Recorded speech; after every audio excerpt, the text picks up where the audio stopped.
I don't know what the point of today is. Hey gang, it's Thursday, and it's time for another weekly update. And did you know that this week it is the NBA Finals? Do you care? Maybe you do, maybe you don't. But whenever the NBA Finals come around, I always remember back to the glory days of when I was a bigger NBA fan, because I lived in Chicago during the 1990s. And in fact, I went to college and seminary during the 90s, and where I lived was like a mile away from Michael Jordan's house.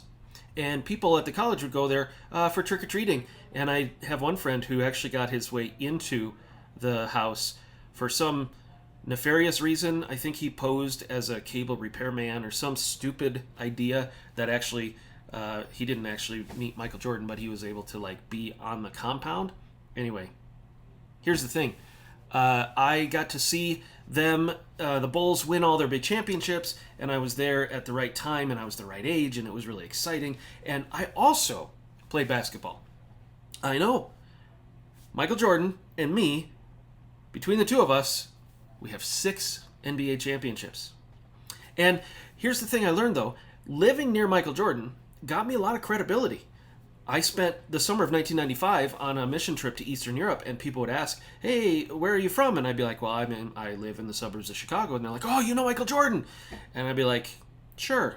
Everyone in Chicago knows everybody else in Chicago. Why not?" But I did get to tell the story that I lived really close to him, and I've seen the big 23 gates outside of his house, and I knew where he lived, and that was like, oh, and as if it made me more likable, I guess. Here's one thing it never made me: a better basketball player. Like, I was okay. I played on some high school teams, and I played intramural basketball, and I was good at pickup games, and I had a decent jump shot back then. But the thing is, being in Chicago in the 90s, living a mile and a half away from Michael Jordan's house, didn't make me a better basketball player.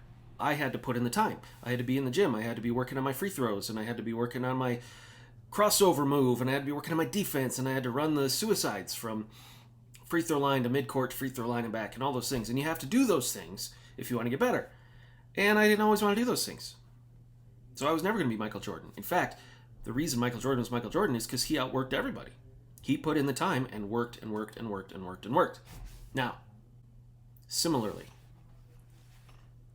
if we want to grow spiritually, we have to take responsibility for that and take the initiative and do it on purpose. Spiritual maturity isn't something that is like you can catch from somebody else just by standing near them or by being married to them or knowing them. If you know somebody that is kind of spiritually mature and knows their Bible and prays a lot, and you're like, great, I would like to be that, but that sounds like a lot of work. So what I'll do is I'll just be friends with them, and then maybe I'll just, by proxy, be a really strong Christian. It doesn't work that way. There are spiritual disciplines that we need to undertake so that we can grow, so that we can improve in our walk with Christ. And it isn't a matter of behavioralism. It's not like, well, we need to behave ourselves and we need to be all super disciplined so that we can be better than the other guy. This isn't a competition like the NBA. But there are things that we need to invest in if we really want to take this stuff seriously. It's not just enough to be friends with somebody who really knows what's in the book of John. You too can know what's in the book of John. They print it in English now. So here's what I want you to do is think through, maybe, what are the disciplines that you can add to your day that will help you grow in your relationship with Christ? Because just hearing me preach about it every Sunday or having a friend who has a really strong relationship with Christ doesn't necessarily mean you do. So what's going on in the church this week is Sunday, after the services, we're going to be having a banquet for John and Jackie Gardner, our new youth pastor and his wife, and we're so glad that they're here. So stick around after the second service and join us for that. If you haven't signed up yet, contact the church office and let us know. office@gracelongmont.org. Let us know you'll be here. It is a banquet. It's funny, some people call it a luncheon, and some people call it a potluck.